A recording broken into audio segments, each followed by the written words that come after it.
step away from my tractor. If a single scratch appears on that rusty paint, I will sue you for destruction of private property." Silas Vance's voice was bone-dry and cold, cutting through the blaring car horns and the shouts of dozens of panicked people. Silas stood leaning against the railing of the ancient wooden steel cable suspension bridge that spanned the gaping abyss of Solitude Ridge. Right in the middle of the bridge, at its narrowest point, just wide enough for a single vehicle to pass, sat a 1,970 John Deere tractor. The faded green paint was peeling, and the machine weighed nearly 6 tons. It sat there like an immovable steel fortress. It wasn't broken down. It had simply been shut off, shifted into reverse, and the parking brake pulled to its absolute limit. On the other side of the bridge, Julian Sterling, the media billionaire and the mastermind behind the $15 million survival reality show, stood panting. His bespoke suit was drenched in sweat. Behind him, a massive convoy of mobile television broadcasting vans, satellite equipment trucks, and A-list celebrity limousines backed up for miles down the mountain pass. Only 3 hours remained before primetime global broadcasting for the grand finale of The Ultimate Survival. The $15 million stage atop the mountain was already fully lit, and millions of viewers worldwide were counting down in front of their television screens. But all the core satellite transmission equipment was trapped at this end of the bridge. "Silas, you're out of your mind!" Julian roared through the narrow gap between the tractor and the bridge railing. "Do you have any idea how much money I have to pay the network for every minute we waste? My $15 million is sitting on top of that mountain. You cannot do this." Silas quietly pulled a vintage pocket watch from his vest to check the time. Exactly. 8:15 p.m. He looked up at the billionaire, his face completely devoid of emotion. "I am not doing anything, Mr. Sterling. I am merely parking a vehicle on my own property. This bridge belongs to me. This road belongs to me. You built a television cathedral on the summit, but you forgot to ask permission from the gatekeeper. We sent you a check for $50,000 last week." Julian gnashed his teeth, his eyes bloodshot. "That is a fortune for a rotting wooden bridge." Silas let out a cold, chilling smirk. He reached into his trousers, pulled out a piece of paper folded into quarters, and revealed the Sterling Group check already torn completely in half. He dropped the 2 pieces into the dark, foggy abyss beneath the bridge. The white fragments fluttered through the air before vanishing into the misty darkness. "Mr. Sterling, there are things your $15 million can never buy. And tonight, you and your entire media empire are going to learn that lesson. Right here on this bridge. By 8:30 p.m., the show director ran frantically up from the convoy, his face pale with terror. He whispered into Julian's ear, "Boss, the satellite transmission signal from the summit cannot connect without the mobile booster vans parked at the main lobby. If we don't cross this bridge within an hour, the live feed will be cut. The sponsors will pull all $5 million in advertising immediately." Julian Sterling trembled. He stared at the massive tractor blocking the bridge, then at Silas, who was casually lighting a cigarette, the white smoke drifting into the cold mountain night. The absolute confidence of a billionaire who believed money could solve any problem began to shatter. He realized this tractor was no random breakdown.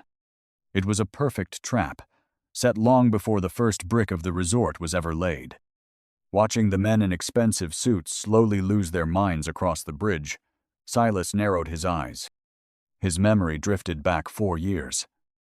Back then, Solitude Ridge was still a pristine, peaceful mountain peak, and the ultimate survival was nothing more than blue ink lines on a large roll of blueprint paper. On a rainy afternoon 4 years ago, 3 men in pristine, tailor-made suits and polished leather shoes knocked on the door of Silas's small wooden cabin, ignoring the thick mud outside. The leader was Julian Sterling. Back then, he wasn't yet the powerful media mogul he was today, but the arrogance was already etched into his DNA. Without waiting for an invitation, they walked right in, pushing Silas's teacups aside to unroll their massive project blueprint across his dining table. "Hello, Mr. Vance. I'm Julian Sterling," the young billionaire said with a radiant smile, the smile of a man who believed the world revolved around money. "We are about to transform Solitude Ridge into the grandest, most expensive reality television set in broadcasting history. A $15 million investment. And you, my lucky neighbor, will be a part of history." Silas quietly pulled up a wooden chair and sat down opposite them. He didn't look at Julian's smile. Instead, his eyes locked onto the blueprint. The eyes of a retired geological engineer instantly spotted the fatal detail. Running from the base of the mountain all the way to the central resort on the summit was a single, solitary road. And at the most treacherous bottleneck spanning a deep gorge was a wooden bridge. That bridge was drawn in thick, bold black ink, as if it already naturally belonged to the Sterling Group. That bridge was the legal property of Silas Vance. It had sat on land owned by his family for 3 generations. Julian slid a gold-plated fountain pen toward Silas, alongside a thick stack of legal documents. "We just need your signature right here. A minor formality, neighbor. So we can upgrade the bridge and use it to transport our construction materials." Silas looked at the glittering gold pen under the dim oil lamp, then looked straight into Julian's eyes. He didn't pick up the pen. He calmly rolled the blueprint back up and slid it back across the table to the billionaire. "This bridge is not for sale, and I have no intention of letting anyone borrow it to turn this mountain into a television circus." The smile on Julian Sterling's face stiffened. He let out a forced chuckle, assuming the old man was just playing hard to get to extort more money. He reached down, opened his premium leather briefcase, pulled out a checkbook, and quickly scribbled a figure. $50,000.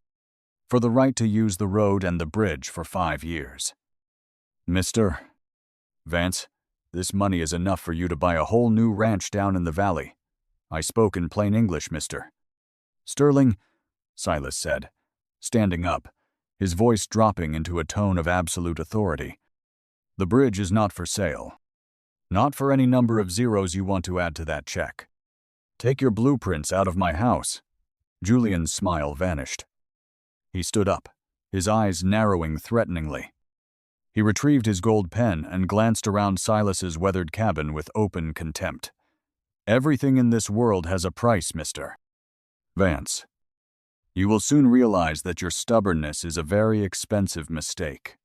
They left in the pouring rain, leaving Silas alone in the quiet cabin. Silas knew the media billionaire wouldn't give up easily. But Julian could never have guessed that his own arrogance had just caused him to make a fatal $15 million mistake. Following that fateful meeting 4 years ago, Julian Sterling never set foot in Silas's cabin again. But the peace of Solitude Ridge was gone forever.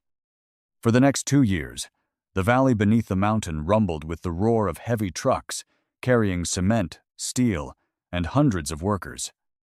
Despite the fact that Silas had never signed the agreement, the Sterling Group brazenly broke ground on their $15 million production set and resort on the summit. How did they manage it? Every time a Sterling material truck attempted to pass, Silas would stand in its path. But instantly, an aggressive team of corporate lawyers would appear with injunctions and temporary county court orders, allowing them to temporarily bypass for local economic development while waiting for a final ruling on the land dispute. Julian Sterling used his immense wealth and political influence to drag the legal battle out for 2 grueling years. He believed a lonely old man on a modest retirement pension would quickly drown in legal fees and be forced to take the settlement money. But Julian severely underestimated Silas Vance. Silas wasn't just a stubborn old man. He was an elite former geological engineer who knew every inch of this mountain, and he possessed a terrifying amount of patience. As the lawsuit reached its peak, Silas didn't hire high-priced law firms from New York or Los Angeles. He represented himself in court, spending countless nights researching century-old state land laws. And it was this relentless dedication that allowed Silas to uncover a document the Sterling Group had desperately tried to bury. During a critical legal discovery phase, Silas exercised his citizen rights to force Sterling's legal team to hand over all internal survey records compiled before the project broke ground. Hidden among thousands of pages of dry technical data, Silas found exactly what he was looking for: an internal memorandum marked Top Secret, drafted by the Sterling Group's own chief counsel, dated August 14, 2022, 3 months before the first shovel ever touched the dirt on Solitude Ridge. The memo read clearly: To Chairman Julian Sterling.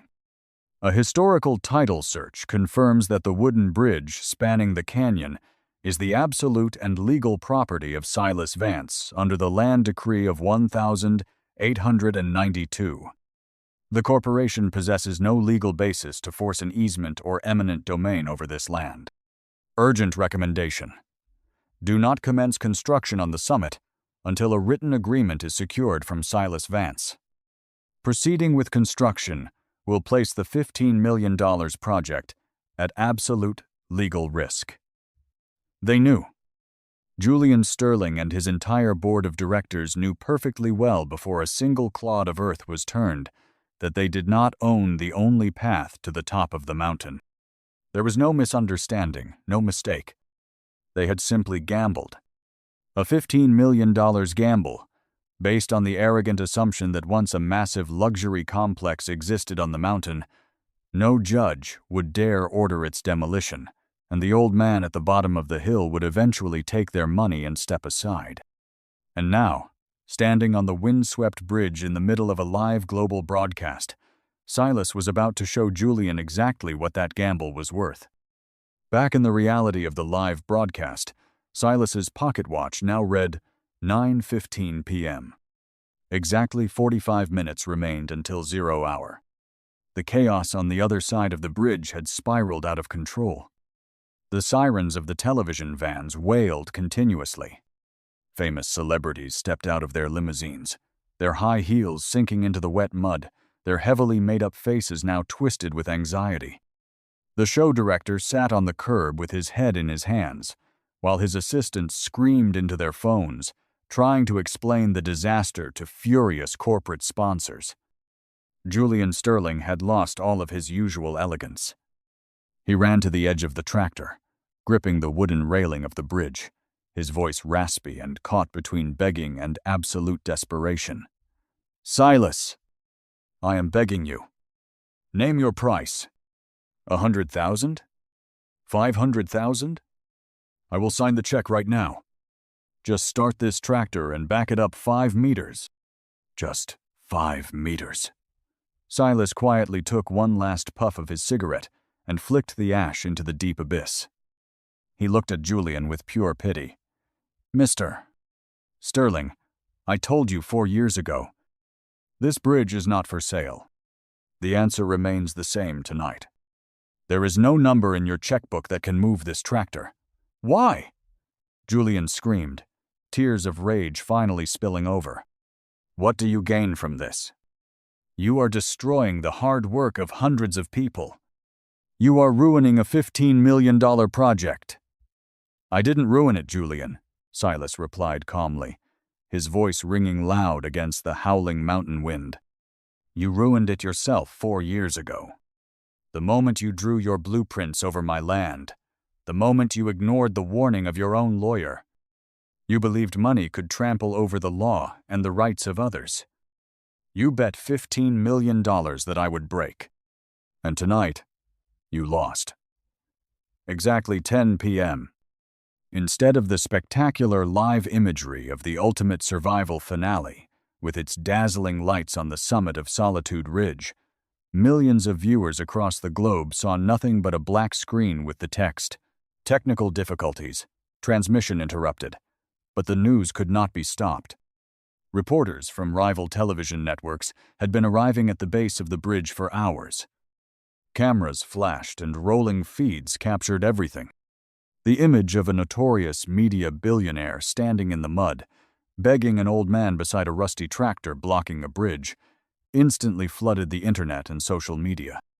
The biggest headline the next morning read, "A $15 million disaster.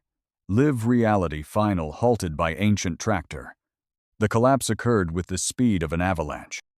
Within a week, corporate sponsors launched massive lawsuits against the Sterling Group for breach of contract, demanding millions in damages. The Sterling Group's stock plunged into a freefall. Investors panicked and pulled their funds in a catastrophic chain reaction. Silas's 2-year legal battle also came to a swift end when he presented the top-secret memo before the state Supreme Court. The judge took only 15 minutes to deliver the final verdict. The bridge and the road belonged exclusively and legally to Silas Vance. All past usage by the Sterling Group was declared illegal trespassing. The court issued a permanent injunction, legally banning the Sterling Group or any individual from ever crossing Silas's bridge without his written consent. 3 months after the court's ruling, the Sterling Group officially declared bankruptcy. Julian Sterling lost his entire fortune, his reputation, and the media empire he had spent a lifetime building. The man who had proudly declared that everything has a price now faced catastrophic debts and total exile from high society. And the multi-million-dollar resort on the summit of Solitude Ridge, it still sits there today. 200 luxury villas, grand lobbies constructed of glass and premium oak, and infinity pools looking out over the mountain clouds. All of it is now nothing more than a lonely, freezing ruin in the middle of the deep forest. A brilliant $15 million complex, completely devoid of human life, completely unreachable, because the only path leading to it has been locked down forever by a single wooden bridge. Today, under the warm morning sun, Silas Vance walked down to the edge of the bridge. The old John Deere tractor remained there, like a loyal sentry on guard. Silas reached into his pocket, his fingers brushing against the cold, rusty key that had sat undisturbed for years. He looked up at the distant peak of Solitude Ridge, where the million-dollar ruins were slowly being swallowed by wild vines and dense mountain fog. The mountain wind rustled through the trees, as if whispering the tale of a man who tried to spend $15 million to buy the one thing that was never for sale. And in the end, that one thing cost him everything. Subscribe.